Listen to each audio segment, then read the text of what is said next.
Good morning बच्चों। तो आज हम लोग पढ़ने वाले हैं क्या? Combination of resistance. क्या पढ़ने वाले हैं? Combination of resistance. Okay, combination of resistance. अच्छे, आप हमें ये बताइए कि कॉम्बिनेशन ऑफ रेजिस्टेंस हम करते क्यों हैं? हमें जरूरत क्यों पड़ी कॉम्बिनेशन ऑफ रेजिस्टेंस की? ठीक है, इसमें क्या होता है कि आपके पास सपोज दैट आपके पास तीन रेजिस्टेंस है इस तरीके से।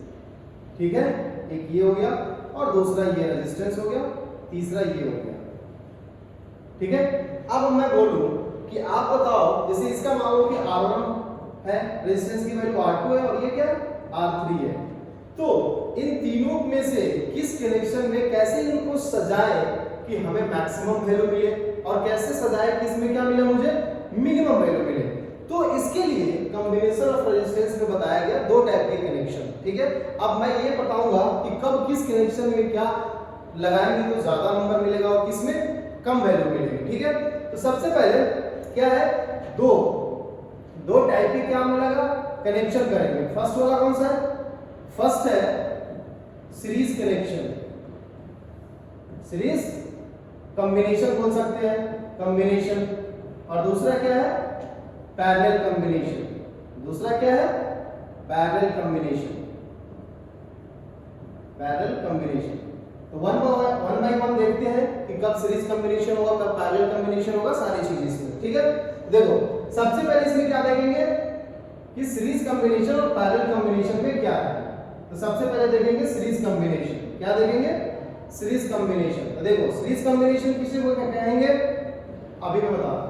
ये मैंने एक को लिया रेजिस्टेंस, ठीक है, इसके बाद देखो यहां पे रेजिस्टेंस क्या हो रही है, इसकी टर्मिनल खत्म हो जा रही है, दूसरा टर्मिनल यहीं से शुरू हो जाता है। दूसरा रेजिस्टेंस की टर्मिनल क्या हो जाएगी, यहीं से शुरू, तीसरा यहां पे, दूसरा यहां पे खत्म, तीसरा यहीं से क्या हो जाएगा, शुरू।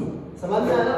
इसका मतलब ये बोलेंगे कि पहले का आखिरी हिस्सा, दूसरे का शुरुआती हिस्सा, दूसरे का आखिरी हिस्सा, तीसरे का शुरुआती हिस्सा इस फैशन में कनेक्टेड होता है। तो इसे बोलते हैं क्या? Series connection. या मैं बोल दूं कि जो करंट की जो पाथ है, flow of direction of current है, डायरेक्शन ऑफ करंट या डायरेक्शन ऑफ पाथ है, वो क्या होना चाहिए? एक ही पाथ है। देखो करंट यहां जा रही है, यहां से जा रही है, ऐसे पास होगी, फिर यहीं से क्या होगी, यहीं से जा रही है, फिर यहीं से क्या हो रही है, यहीं से जा रही है। समझ में आया ना? तो यहाँ पे क्या हो रहा है कि करंट की एक ही डायरेक्शन है। आपको क्या दिया हुआ है? करंट की एक ही डायरेक्शन दिया हुआ है। ठीक है, चलिए इसको मैंने बोला क्या, R1 और इसको बोला R2 और इसको मैंने बोला क्या, R3। अब इस केस में हमें इक्विवेलेंट रेजिस्टेंस निकालना है। क्या निकालना है? इक्विवेलेंट रेजिस्टेंस निकालना। तो कैसे निकालेंगे? देखो यहाँ पे क्या हो सकता है, यहाँ पे अगर इसको मैं एक वर्चुअली बैटरी से कनेक्टेड कर दूं, ठीक है, किससे कनेक्ट कर दिया मैंने? बैटरी से कनेक्टेड कर दिया, प्लस और ये हो जाएगा माइनस, और इसका वोल्टेज कितना हो गया, V हो गया। ठीक है, तो अगर ये V वोल्टेज यहाँ पे है, V वोल्टेज बैटरी कनेक्टेड है, तो इससे क्या करेगा, करंट को जाने देगा। तो देखो हमने पढ़ा था ओम्स लॉ। ओम्स लॉ क्या पढ़ा था? V is equal to nothing but IR। V is equal to क्या पढ़ा था हमने? IR। ये क्या होता है? Voltage drop across the resistance when current passing through the resistance. अगर रेजिस्टेंस के थ्रू से क्या हो रहा है, करंट जा रहा है, तो जो वोल्टेज ड्रॉप होता है वो क्या होता है, VIR। तो देखो अगर यहां से V से करंट यहां पास कर रही है, यहां पे जा रही है, तो यहां पे वोल्टेज ड्रॉप कितना होगा, V1। यहां पे वोल्टेज ड्रॉप कितना होगा, V2। और यहां पे वोल्टेज ड्रॉप कितना होगा, V3। तो कौन सा वोल्टेज ड्रॉप हो रहा है? यही वोल्टेज ड्रॉप तो इन तीनों में हो रहा है ना। तो क्या लिखेंगे, total voltage V is equal to nothing but क्या देगा, sum of the individual voltage drop in a circuit। Voltage drop in a circuit मतलब ये जितना वोल्टेज है ना, ये इनके इंडिविजुअल वोल्टेज ड्रॉप के सम के क्या है, इक्वल है। समझ में बात आई? अब देखो according to the Ohm's law क्या लिख सकते हैं, V is equal to IR। IR हमने लिखा, और ये वोल्टेज ड्रॉप किसके क्रॉस है, R1 के क्रॉस है। तो R1 पे कितना करंट जा रहा है, I जा रहा है, और यहाँ पे रेजिस्टेंस की वैल्यू कितनी है, R1। तो यहाँ पे क्या लिखेंगे, IR1 प्लस क्या हो जाएगा, IR2 प्लस IR3, और इसी को बोलते हैं R इक्विवेलेंट। अब देखो हर जगह यहाँ पे I R equivalent is equal to, I सब जगह क्या है, कॉमन है, आई है ना, सेम ही आई है, तो यहाँ से क्या निकालेंगे, आई कॉमन निकालेंगे, तो ये हो जाएगा R1 प्लस R2 प्लस क्या हो जाएगा R3, दैट मींस देखो I I cancel out, then R equivalent is equal to nothing but क्या R1 plus R2 plus R3। समझ में बात आई? ये हो गया R equivalent when R1 R2 R3 connected in a series. ठीक है, अगर R1 R2 R3 किस में कनेक्टेड है, सीरीज में कनेक्टेड है, तो उसका जो इक्विवेलेंट रेजिस्टेंस निकालेंगे वो निकालेंगे R equivalent is equal to R1 plus R2 plus R3। ठीक है, अब इसी तरीके से तो तीन रेजिस्टेंस के लिए मैंने देखा ना, अगर if n number of resistance, if n number of resistance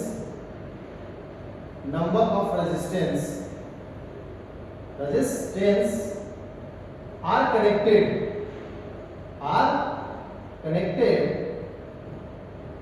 in a series,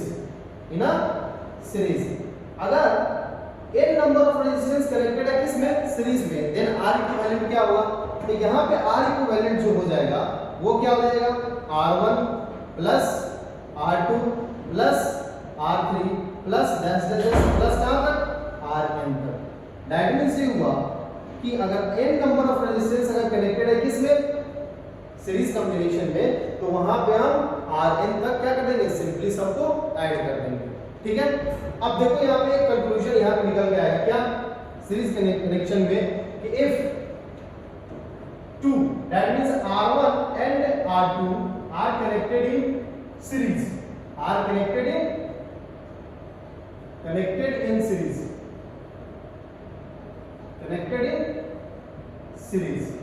अगर ये दोनों आपस में कनेक्टेड किसमें है, सीरीज में कनेक्टेड है, तो इन दोनों का R इक्विवेलेंट क्या हो जाएगा, R equivalent is equal to nothing but R1 plus R2 हो जाएगा कि नहीं हो जाएगा।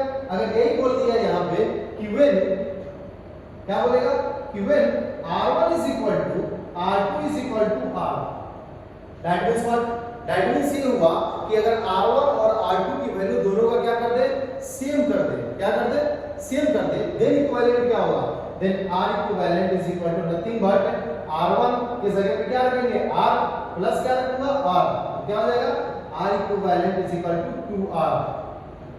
समझ में आई? तो यहाँ से कंक्लूजन क्या निकला कि अगर n number of resistance R connected in a series और सबकी वैल्यू क्या हो, सेम हो, तो जनरलाइज फार्मूला निकलता है R इक्विवेलेंट का, तो R equivalent is equal to nothing but क्या होता है nR। n का मतलब क्या हुआ, यहाँ पे नंबर ऑफ रेजिस्टेंस, n मतलब नंबर ऑफ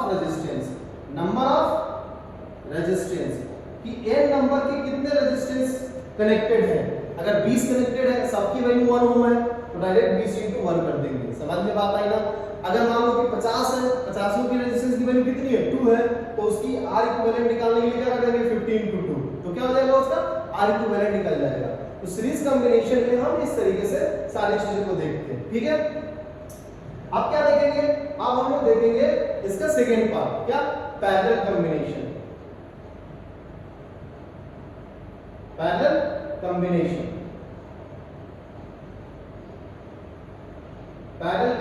देखो पैरेलल कॉम्बिनेशन में क्या होता है, अच्छा एक मिनट, अब जैसे सीरीज कनेक्शन हमने पढ़ा था ना, उसमें एक चीज मैं भूल गया था लिखाना, मैं लिखा देता हूं यहाँ पे। ठीक है, सीरीज कॉम्बिनेशन में क्या होता है कि in the series combination current क्या होता है, सेम होता है। करंट क्या होता है, करंट सेम होता है। करंट जो होता है वो क्या होता है, सेम होता है। ठीक है, और जो वोल्टेज होता है इसमें, क्या वोल्टेज होता है वो डिफरेंट होता है। क्या होता है, डिफरेंट होता है। यही चीज को पता चलाना है। यहाँ से देखो क्या था, हमारा एक ही करंट का पाथ था ना, करंट एक ही जगह से जा रहा था, और वोल्टेज क्या हो रहा था, वोल्टेज अलग अलग रेजिस्टेंस के क्रॉस अलग अलग ड्रॉप हो रहे थे। ठीक है, तो ये चीज एक मेन पॉइंट है इसमें सीरीज कॉम्बिनेशन में ये याद रखेंगे आप कि सीरीज कॉम्बिनेशन में जो करंट होती है वो क्या होती है, सेम होती है, और वोल्टेज ड्रॉप क्या होता है, अक्रॉस द एवरी एलिमेंट अलग अलग होता है। अगर R1 की वैल्यू अलग है, R2 की वैल्यू अलग है, R3 की वैल्यू अलग है, तो सब जगह वोल्टेज ड्रॉप क्या होगा, अलग अलग होगा। ठीक है, चलिए अब देखते हैं क्या, अब हम देखते हैं पैरेलल कॉम्बिनेशन। ठीक है ना, पैरेलल कॉम्बिनेशन में क्या क्या चीजें होगी, ये सारी चीजें देखते हैं। देखो तो पैरेलल कॉम्बिनेशन में सबसे पहले इसका सर्किट डायग्राम बनाते हैं। ठीक है, इसे बोलते हैं। एक रेजिस्टेंस है, यहाँ भी मैंने एक रेजिस्टेंस ले लिया और यहाँ पे एक रेजिस्टेंस ले लिया, ठीक है। अब यहाँ से हमने एक बैटरी को यहाँ पे कनेक्ट कर देते हैं।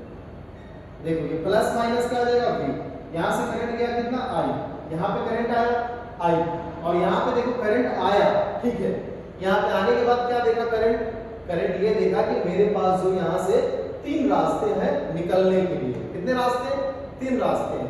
अब तो देखो इसकी वैल्यू कितनी मान लो R1, इसकी वैल्यू R2 और इसकी वैल्यू मान लो R3। समझ में बात आई ना? क्या यहाँ पे है, मैंने क्या ऑब्जर्व किया, ऑब्जर्व यहाँ किया कि इस पॉइंट पे पहुंचने के बाद, इस पॉइंट पे आने के बाद करंट ने देखा, क्या देखा, करंट ये देख रहा है कि मेरे पास जो है 3 रास्ते हैं। कितने रास्ते हैं? 3 रास्ते हैं जाने के लिए। अब देखो पैरेलल समझने की और ये करने की और तरीका क्या है कि करंट यहाँ से बटा और जस्ट इसके बाद ही करंट क्या हो रहा है, आपस में आके मिल रहे हैं। क्या कर रहे हैं, आपस में आके मिल रहे हैं। एक करंट क्या कर रहे हैं, आपस में मिल रहे हैं। तो जब ये मिलते हैं ना, देखो यहाँ से जैसे करंट आपस में आके क्या कर रहे हैं, मिल रहे हैं। तो जब करंट मिल जाता है ना, इसे बोलते हैं कौन सा कनेक्शन, पैरेलल कनेक्शन, कि एक जगह से हुआ और जस्ट उसके बाद ही जाके मिल रहा। या देखो देखो यहाँ पे क्या देखेंगे कि यहाँ से जो टर्मिनल निकल रहा है ना, वो टर्मिनल डायरेक्ट इस पे कनेक्टेड है। कोई दूसरा बीच में एलिमेंट है क्या? नहीं है। और यहाँ से जो टर्मिनल निकल रहा है ना, वो डायरेक्ट कनेक्शन किससे है, बैटरी के नेगेटिव टर्मिनल से। बीच में कोई एलिमेंट है नहीं है। तो इस टाइप के कनेक्शन को बोलते हैं क्या, पैरेलल कनेक्शन। और यहाँ पे देखो क्या है, जो वोल्टेज यहाँ पे है ना, वही वोल्टेज यहाँ पे है। मतलब जो बैटरी का वोल्टेज ड्रॉप है ना, वही अक्रॉस द रेजिस्टेंस के भी वोल्टेज ड्रॉप है। मतलब यहाँ पे क्या हो जाएगा, इन पैरेलल कनेक्शन में क्या हो जाएगा, देखो करंट क्या हो रहा है, यहाँ पे मान लो I1 जा रहा है, यहाँ पे क्या जा रहा है, I2 जा रहा है, और यहाँ पे I3 जा रहा है। समझ में बात आएगा? करंट के पास 3 रास्ते मिल गए ना यहाँ से, कि I1 I2, और फिर यहाँ से मिलने के बाद यहाँ से करंट क्या हो जा रहा है, I हो जा रहा है। तो इस टाइप का कोई कनेक्शन मिलता है कि जहाँ से करंट क्या हुआ, डिवाइड हुआ, और फिर जाके आगे क्या हो जाएगा, वही करंट मिल जा रहा है। तो इस टाइप के कनेक्शन को बोलते हैं क्या, पैरेलल कनेक्शन। पैरेलल कनेक्शन में क्या होता है, वोल्टेज सेम होता है। वोल्टेज क्या होता है, सेम होता है। और करंट क्या होता है, करंट जो होता है वो डिफरेंट होता है। डिफरेंट होता है, करंट क्या होता है, डिफरेंट होता है। इसको आपको अच्छे तरीके से याद रखना है, ठीक है, कि क्या इसमें पैरेलल और सीरीज में, दोनों चीजों में ये आपको याद रखना है, ठीक है ना, कि कौन सा किस कनेक्शन में क्या होता है, ठीक है। यहाँ पे वोल्टेज सेम होता है और ये क्या होता है। अब इसके पैरेलल में इक्विवेलेंट निकालेंगे कि how to find the equivalent. तो देखो यहाँ से क्या हो रहा है, I जा रहा है, देखो I जा रहा है कि नहीं जा रहा है। अब देखो ये I किस में डिवाइड हुआ, 3 अलग-अलग पार्ट में, लेकिन यही I डिवाइड हो रहा है ना, तो इसको लिखेंगे क्या, I1 plus I2 plus I3। लिख सकते हैं कि नहीं लिख सकते हैं। और हमने पढ़ा था क्या, हमने पढ़ा था बचपन में V बराबर IR, तो I is equal to V by R, और यही फॉर्मूला को यूज करेंगे हम कहाँ पे, यहाँ पे। I इज इक्वल टू क्या रखेंगे, V by R, that means V upon R equivalent. समझ में बात आई, R इक्विवेलेंट रखेंगे तो I1 इज इक्वल टू क्या हो जाएगा, वोल्टेज तो सेम है सब जगह, तो क्या रखेंगे, V upon R1 plus V by R2, फिर क्या रखेंगे, V बाई R3। समझ में बात आई कि नहीं आई, ओके। फिर इसके बाद जब यहां से आप निकालोगे तो क्या कर सकते हो, यहां से हम रख सकते हैं क्या कि V by R equivalent is equal to V क्या हो जाएगा, कॉमन, इसलिए कि V हर जगह क्या है, V है, तो यहां से हो जाएगा 1 by R1 plus 1 by R2 plus 1 by R3। देखो V से भी क्या हो गया, कैंसिल आउट, तो यहाँ पे क्या हो जाएगा, 1 upon R equivalent is equal to nothing but 1 by R1 plus 1 by R2 plus 1 by R3। ये हो गया इस स्पेसिफिक सर्किट के लिए क्या, 1 by R equivalent in a parallel combination. समझ में बात आई। अगर इसी तरीके से if n number of resistance number of resistance are connected in a parallel, connected in a parallel. अगर एक नंबर ऑफ रेजिस्टेंस कनेक्टेड है किसमें, पैरेलल में, तो उस समय पे इक्विवेलेंट क्या आएगा, उस समय पे इक्विवेलेंट आएगा 1/R equivalent is equal to nothing but क्या, 1/R1 plus 1/R2 plus 1/R3 plus dash dash dash plus कहां तक 1/Rn तक। ये होता है इक्विवेलेंट रेजिस्टेंस जब क्या हो, n number of resistance connected हो, किसमें, सीरीज में। समझ में बात आई कि नहीं आई? ओके, चलिए इसके बाद देखते हैं कि इफ टू रेजिस्टेंस, कितने, if two resistance R connected,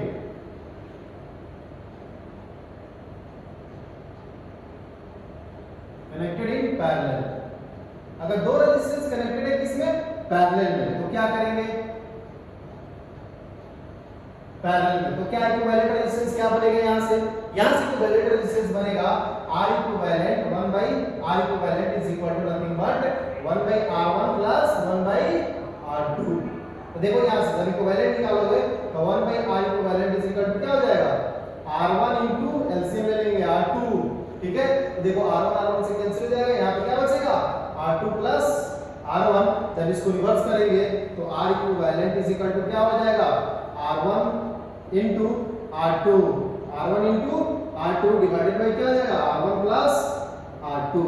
if अगर दो रेजिस्टेंस कनेक्टेड है, कितने, दो रेजिस्टेंस कनेक्टेड है किसमें, पैरेलल में, इक्विवेलेंट रेजिस्टेंस निकलता है क्या, R1 into R2 divided by क्या, R1 प्लस R2, ठीक है। अगर यहीं पे देखिए कि if R1 is equal to R2 is equal to क्या हो जाए, R हो जाए, दैट मींस क्या हो जाए कि अगर R1 और R2 की वैल्यू में सेम रख दो तो इक्विवेलेंट रेजिस्टेंस क्या होगा इन पैरेलल कनेक्शन। तो देखो यहां पे रखो R equivalent is equal to nothing but क्या हो जाएगा, R into R divided by क्या हो जाएगा, R प्लस R।